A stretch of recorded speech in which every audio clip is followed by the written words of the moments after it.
Has this been done in the past? No, and it actually only came about because of COVID. When I accepted being the chair of the charities, part of your responsibilities is supposed to be that you set a good example for all of the other auxiliaries to follow. So as chair of the Pacific Northwest Conference for those charities, that encompasses Alaska, BC, Washington State, and Oregon. So basically you're supposed to motivate the other auxiliaries to, do something. And so I had accepted this position back at the end of last year, and then, started to try and figure out what I was going to do for a fundraiser when along comes a pandemic. And then what do you do? And my big thing was that I wanted to figure out a way that I could still have a successful fundraiser to be able to show people that you could still do something even in the situation that we were in. And because Dr. Henry was telling us you can get out and walk and get some fresh air and that's good for you, then I started to think, well, I could do the virtual walk from here to Oregon. And because at that time, when I'm formulating this idea, we were still kind of locked down and people weren't able to get out and do anything. I had 100 days, which meant that I had to do an average of 6.7 kilometers a day. So how much have you raised so far? I am just a few pennies short of $5,000. So excellent. once the mail comes in, we'll be there, because we have some people who've said to me, I've put my check in the mail. So somebody is watching this and they want to make a donation. Yeah. How do they go about doing that, Debbie? So they can send their donation to the FOE Auxiliary, it's box 239 Ladysmith, or they can e-transfer to Ladysmith Virtual Walk, all one word, at gmail.com. Debbie, I got to ask you a couple of questions. One is, how much fitter are you right now? Well, I'm sorry to say that I only lost 2 pounds during the whole walk, which was very disappointing. But I will say that I felt a lot healthier.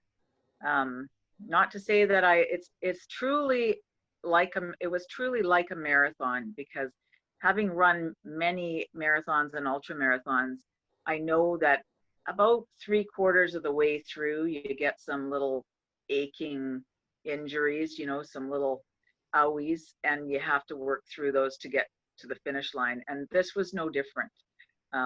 You feel really good at one point and think, woohoo, I'm going to sail through this. And then, then the little owies come and you have to push through that. So my top walk was the Gap, which is Dionisio Point.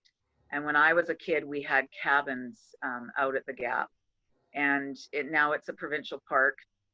It's a marine park. So you come in by boat, and there's the old roads and trails that are there. And so I did 4 kilometers that day in my bare feet. As I remember it as a kid, that used to be really easy. I've got to say that my feet were a little tender as an adult, but so it's always my favorite place to go. I absolutely loved the Holt Trestle when I did that. That day I did 10 kilometers and I saw 2 other people. It's a little shorter than the Kinsel Trestle, but there's just nobody around. So it was lovely to just go out there and walk. So that was really great. And I think that the other one that really surprised me was I'd never been to the Nanaimo River Regional Trail, which is right alongside of the Nanaimo River.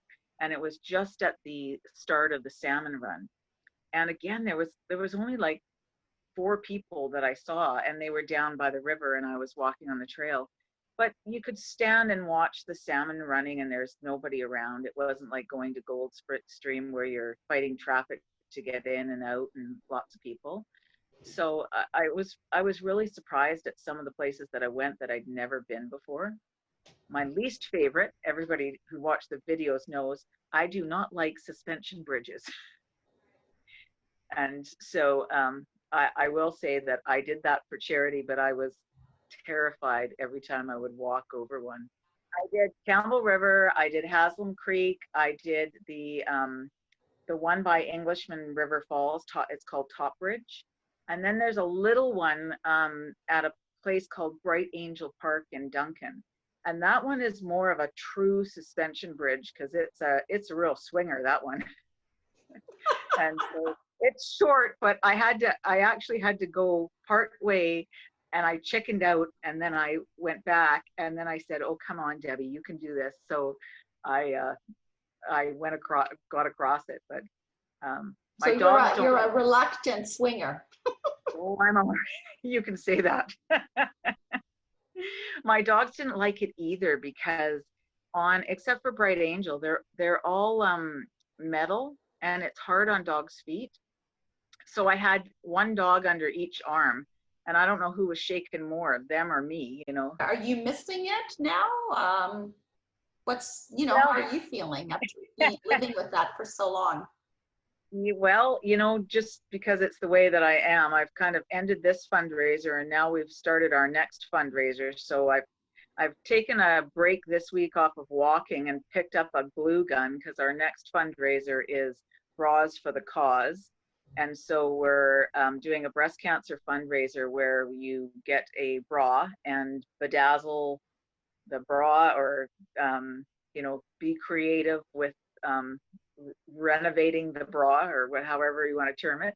And so actually that's quite fun, although I will say that a hot glue gun and me, well, that was a little bit of an issue, but that's fine. But I mean, what could go wrong? You're in your bubble group with a bottle of wine and a hot glue gun, nothing could possibly go wrong. I've got all kinds of images right now. None of them are too good.